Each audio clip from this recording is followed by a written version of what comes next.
I'll tell you how we do this weekend. We got a different vehicle. Who's Barracuda was? Oh, CBA. You know what I tease her about too? All the cars in her. Yeah, that's what I was talking about. Oh my, I just got rid of one. He's scoring touchdowns. Like, are you It's a buying them like from like Charger. a wholesaler? Like, what is like? Are you one of those people who buys them right off the dealer lot? I'm not talking. Do you go to auctions? Yes, that's what I do. When I'm not with You you. seem like you have a lot of free time. So This guy is a Barracuda. It's 1966 Dodge Charger. And we bought it for my son when he was 13. So he's been fixing it. Now it's in my garage. Now when my grandson's over, we always make sure we drive by your driveway because we always know there's gonna be something else to see. He's 10. Well, next time you're in the neighborhood driving by, stop him. Is he playing every game? Oh, great, great. Well, he'll love that. He's telling his father, he says, Dad, you just got to raise. You got to raise. He's got to raise. Now you can buy a Challenger. It's $130,000 and $140,000 if you customize it. His knee holding up too. And Dad says, what a deal! what a deal. Take two, because it hurts. I'll take two. I'll take two.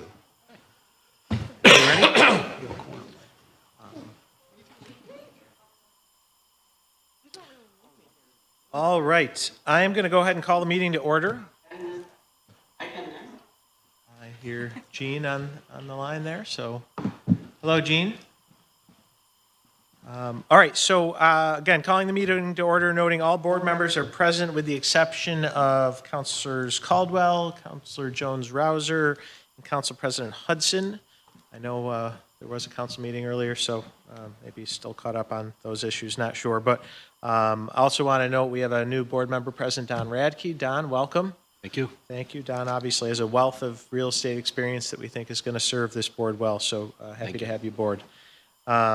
With that, I will move to the next page on the agenda, which is the proof of notice, and it is in fact there and was posted appropriately.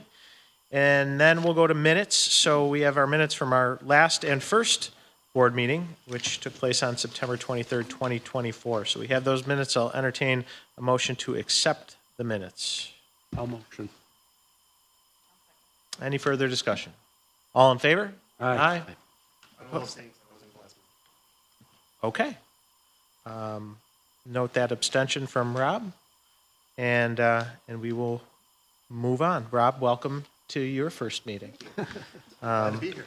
Sorry, I missed the last one. You're kind of omnipresent, so I forget when you're at certain meetings and not others, but happy to have you. Okay, next up we have, we had a motion, we had an abstention. Did I do all? Yeah, we did all in favor, so approved with Rob's abstention noted.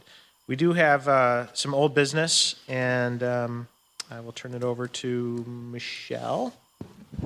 Good afternoon. Thanks, Mayor. So item number 3 is a resolution to open a bank account. This was something that the board had authorized at our last meeting. Our council had suggested that it would be better for us to adjust that resolution so that it did name a specific bank. As we had discussed it at our last meeting, we had left it up to the discretion of our chief financial officer. So I know that there was also a couple questions that folks had as far as logistics of required signatories and things like that. So I figured it would make sense for Mike to just kind of run the board through a couple of those particular things, and then we could adjust the resolution as needed. Mike, you want to just introduce yourself for those that may not know you? Hi, Mike Canizero, Commissioner of Finance for the city. I think Finance Chair for the Housing Strategies Corporation. Yeah, we're planning on opening up a checking account with Citizens Bank. Just waiting on some supporting documentation, certificate of incorporation, tax ID. So we're all set to move forward with opening up a bank account with Citizens. So had a meeting with him last week. So we should be able to have this opened up, before the next board meeting. Great. Any questions for Mike? Great.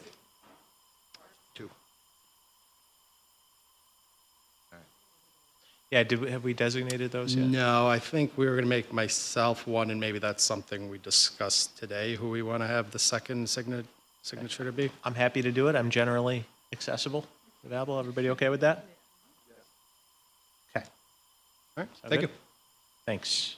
All right, so Michelle, we already did pass the resolution, or I we? think we're going to need to do a new resolution Okay. to reflect that the account would be opened at Citizens Bank. And then, Jean, if there's anything else in addition to that that needs to be stipulated. I don't know if she cares, but. Could I ask a question, Sue? I don't know, like, the mayor being the executive, he's sort of executive director of the city, and would there be any kind of conflict if he has to sign, I mean, obviously he can't sign for both. Where both the Bonding, city money, and- anything like that? I'm trying to envision a situation where he would be signing in two different capacities for the same money. And he wouldn't be able to sign unless the board voted to take an action with respect to the expenditure of funds. So I think that it is okay, unless the board is uncomfortable with an action. No, not uncomfortable. That's a good question. I mean, we obviously have a lot of potential conflicts among the various representatives involved, but I think that, yeah, go ahead, Sue. We could say that it is the chair and/or the vice chair and Mike, and that way, in your absence, or if there is a conflict, you already have somebody else who's an available signatory as an option. But Mind us who the vice chair is? Council President Hudson. Okay. Would the same conflict exist, is my question. So should it be an independent member?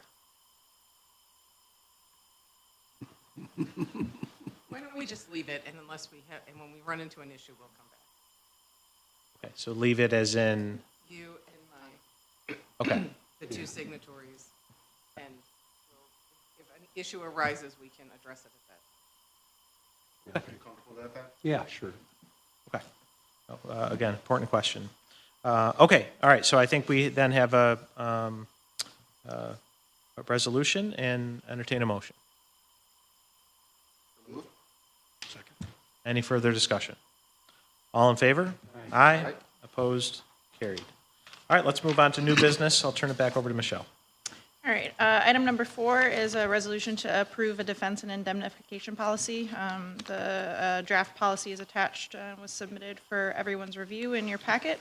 I think a lot of the language that is in here is largely reflective of things that is in place for other municipal corporations of the city. So unless there's any questions or concerns that folks wanted to raise with it.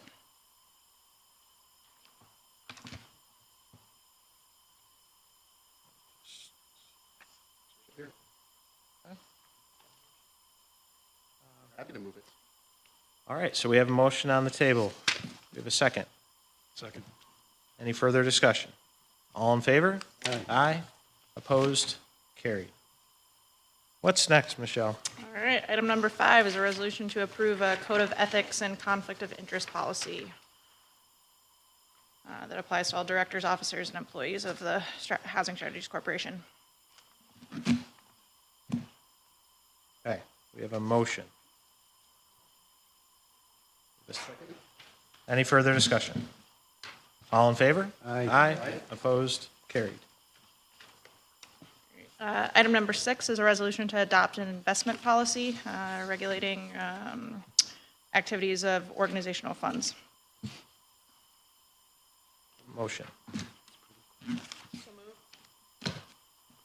Second. I'll second. Any further discussion? All in favor? Aye. Aye. Opposed? Carried. All right, next. All right, and then last item for today that we have is a resolution to adopt a travel policy.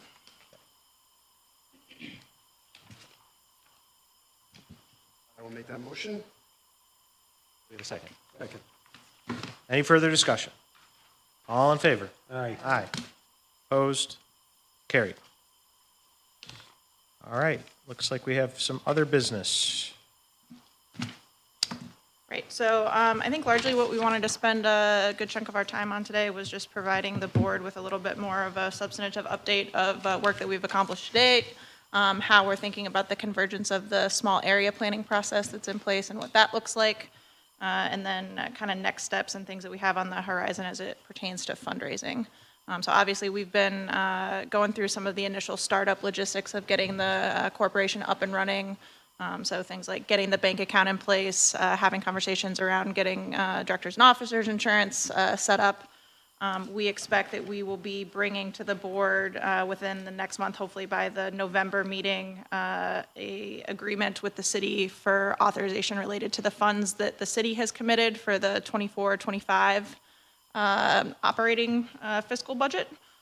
So in tandem with that, I think we'll be working with the Finance Committee to help establish a budget for what some of those funds look like. And then kind of continuing to work through some of the initial policies and things like that that we need to be doing.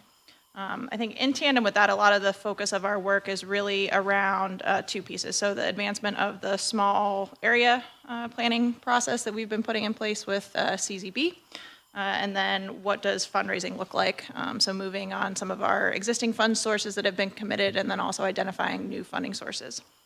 So just kind of peeling back a little bit to the small area planning process. As I think a lot of you are aware, we have again engaged CZB, which is the firm that did our initial housing study and housing strategy at the authorization of CITA. CITA procured CZB to advance and cover the cost of kind of third phase of implementation and study for the housing strategy, which is really doing a more dialed in look at each of the 4 neighborhoods that were recommended as places for us to start in kind of the initial waves. So really what we're kind of trying to do within there is do a deep dive and kind of establish what is the type of work that needs to occur where, so really on a granular parcel by parcel basis.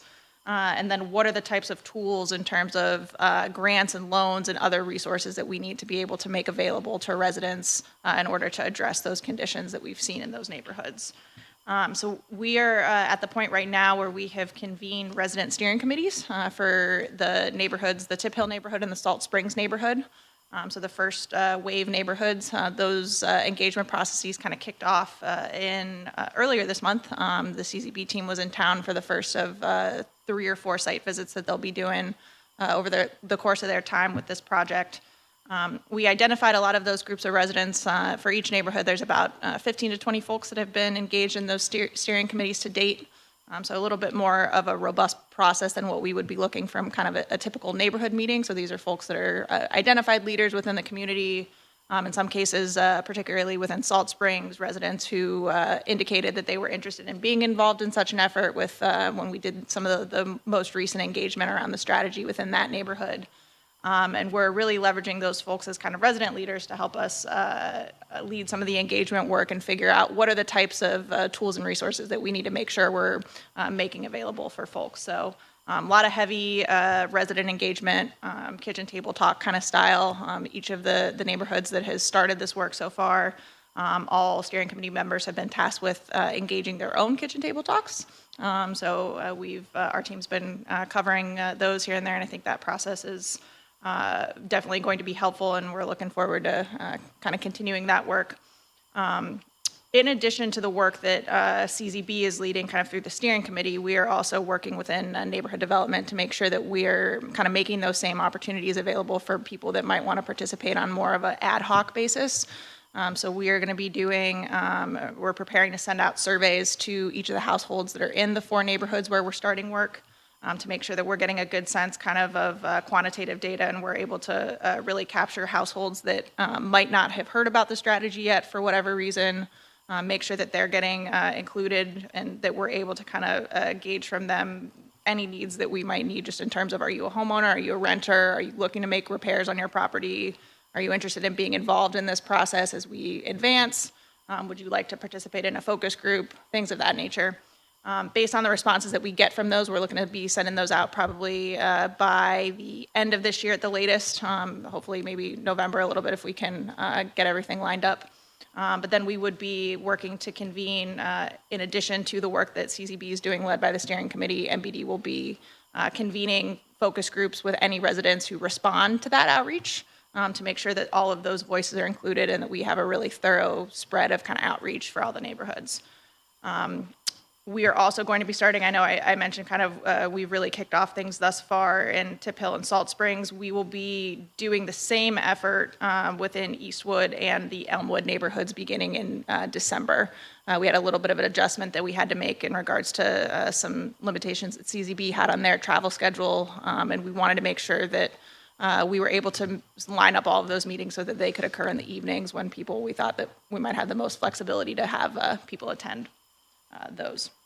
So talked a little bit about the outreach piece of it. I think really what we're digging into then kind of in addition to that is kind of rounding out what we need to be doing in terms of fundraising. So we touched on a couple of the aspects of executing on existing fund sources that we have. So other things that we've been looking at, I know there's been some questions that have come up about the funds that have been committed through New York State. So we have engaged conversations with them. We're on a call last week to discuss kind of next steps that we have with them. I think we have a good plan in place there for figuring out what exactly access to those funds looks like for us so that we can get that executed. And we're also doing a variety of things kind of to line up additional fundraising opportunities. So a couple of the big ones that are focuses for us right now are the Micron Community Investment Fund and putting in an ask related to the housing strategy implementation. So we expect that we'll be submitting a request for that no later than the deadline in December.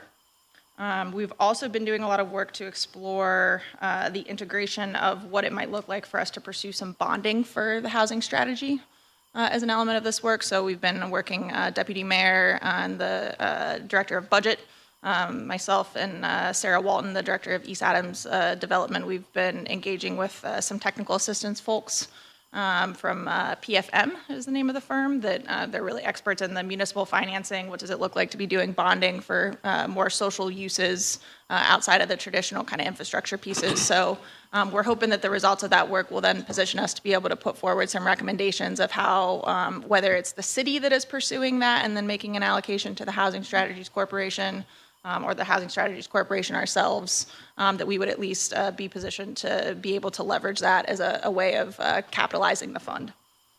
Other big piece of things that we're looking at is integrating the housing strategy into the capital improvement plan efforts of the city. So investments for housing itself, the housing components of this housing strategy implementation plan, but also kind of creating a little bit of segmentation for some of the surrounding infrastructure pieces so that we can make sure that we have the capacity to do things like sidewalks and other types of investments that are important for kind of neighborhood stability and the other pieces of the strategy at the same time.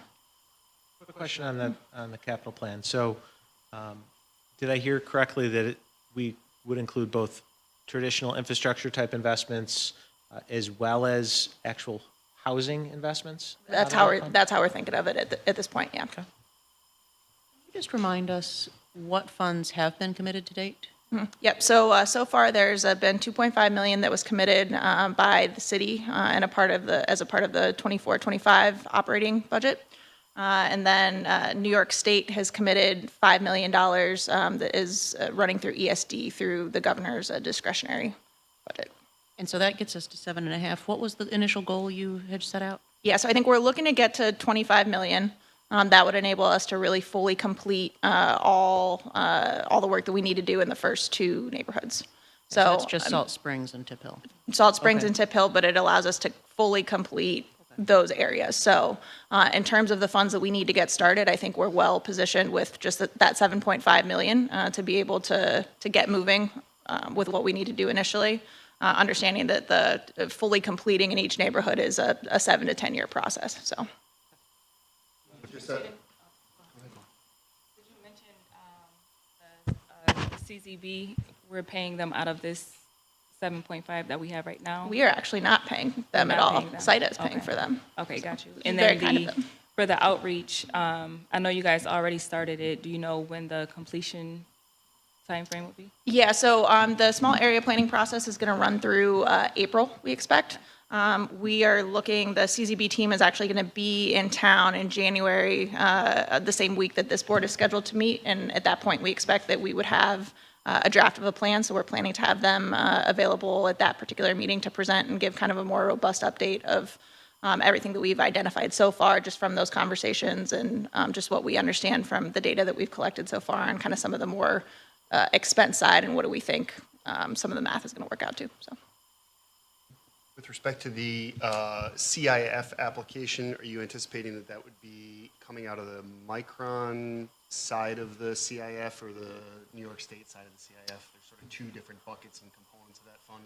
So as we are submitting that, I don't know that we necessarily have the option to stipulate that one way or the other based on the way that the application is set up.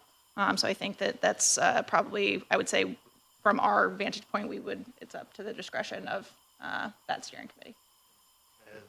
Has the request been socialized with both sides of the House, Micron and the state, at this point? Do we know? That we would be looking to submit a housing request.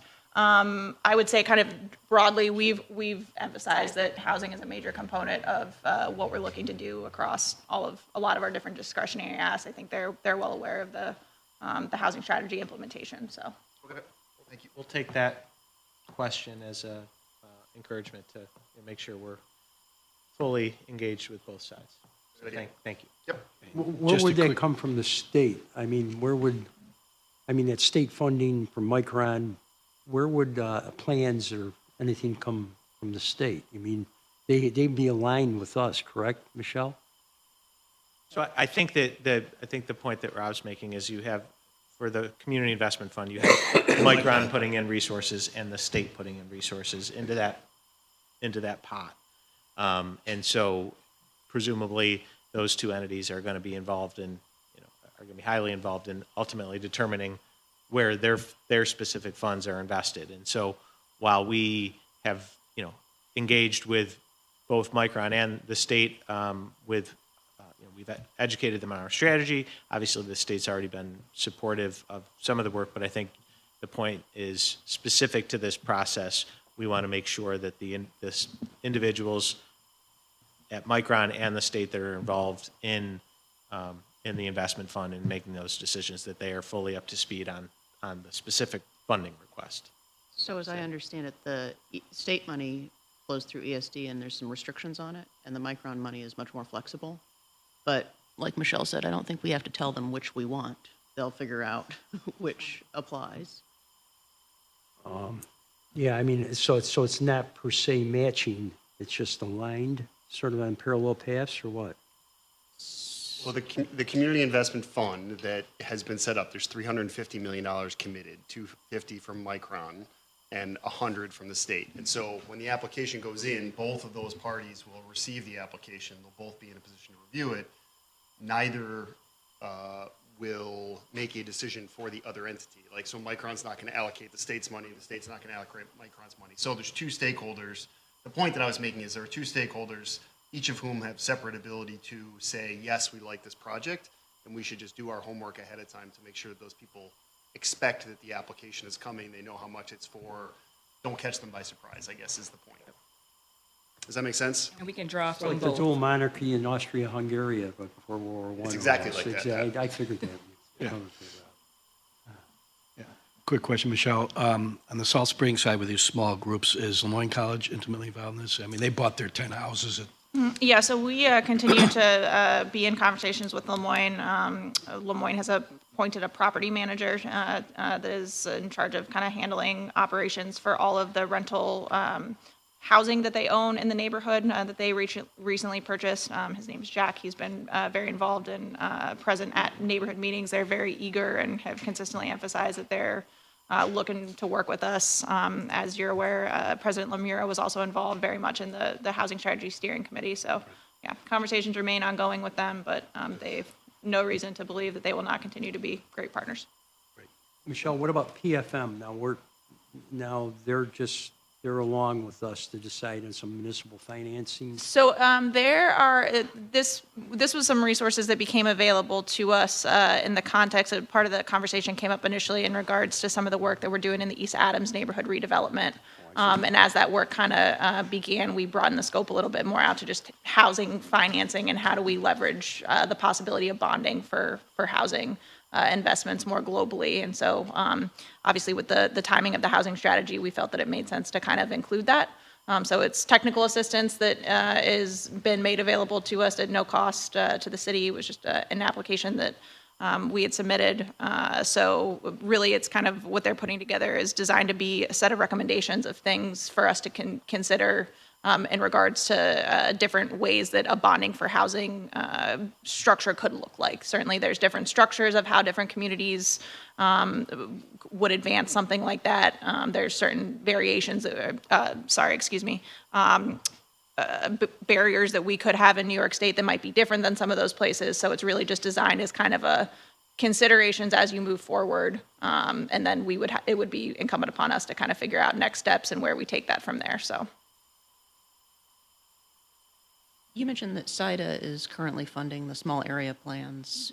Do we expect that to continue into the future, or at some point is this responsibility going to shift to the Housing Strategies Corporation? So SIDA has contracted the full completion of the small area plans for the 4 that we're doing. SIDA has agreed to cover that portion of it. Any subsequent planning work that we're planning to do, I think at this point, yes, we would look to need to cover that probably through the corporation or through a different source. I can say that just in terms of how, for the 3 phases so far, the initial first part of the study was covered by city ARPA funds. Second strategy phase, we were able to cover as a kind of a 50-50 split between the city and SIDA. And SIDA has very graciously agreed to cover this 3rd phase. But I think at this point, kind of next steps are on us. I got to commend you on your, I went to one of those sessions and you expanded the scope of people you invited, which I liked a lot. Just not the usual, players. It was other people in the neighborhood who probably never been involved in something like that. So it was excellent. Is it safe to say that in addition to all this time that CZB is spending on this, there's also a lot of city staff time being invested into this? Yes. And would we expect that to continue? I mean, this really is the city's strategy that we're being tasked with implementing. Yeah, so I think that that's kind of something, and that's very much at the top of the list of kind of startup logistics that we're figuring out is, do we need to put in place a services agreement with the city for that? I think right now, certainly that arrangement is one that currently exists with regards to other municipal corporations that we have from staff time that is shared across different city sources. So I think we'll be able to answer that question a little bit better within the next month or so, but it's certainly something that we could consider. That being said, staff time for all of those positions is budgeted through this fiscal year, through sources. So I would say at the latest, it will be something that we will need to make sure is built into the budget by the 25-26 fiscal year. Reminds me of the old land bank days, or the early land bank days. So, if there's any advice you have along the way, Caitlin, appreciate it. Keep your checkbook out. Other questions for Michelle? Michelle, can you remind me the role of we have an advisory committee? Can you remind me what their role is through all of this? Yeah, so not unlike the community advisory board that the land bank has in place, really it's meant to be a group of residents that doesn't necessarily have the explicit background and kind of the housing economic development piece of things that is required for all of the members of this body, but nonetheless bring the expertise of just being neighborhood residents and advocates. So really just meant to be kind of an advisory group that weighs in on the items that the board is considering.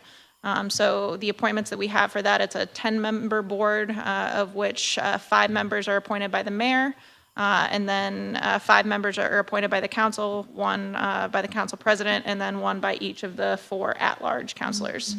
So we're looking to convene that group, I would say by ideally no later than January. Right now, understanding the fact that we're just in a very startup place, I think we know that people are busy and there's things that they don't necessarily need to be considering, such as some of the policies that we're doing. But at the point that we get into the meat of CZB has something kind of substantive that we're considering in the means of kind of the small area planning, or as we're thinking about investments and different things like that, then we want to make sure that those folks are represented and at the table. So. We're supposed to have all these meeting materials and everything online, and it's probably going to take a while for us to actually get our own website up and running. Is that something you guys have? We do have a website. it is on that is okay. up there, yes. And I think at this point, we have all of our policies that have been passed so far up there. Great. And we will continue to be plugging away at that as stuff. Is that nested within the cities? Yes. Okay. Yep. Thank you.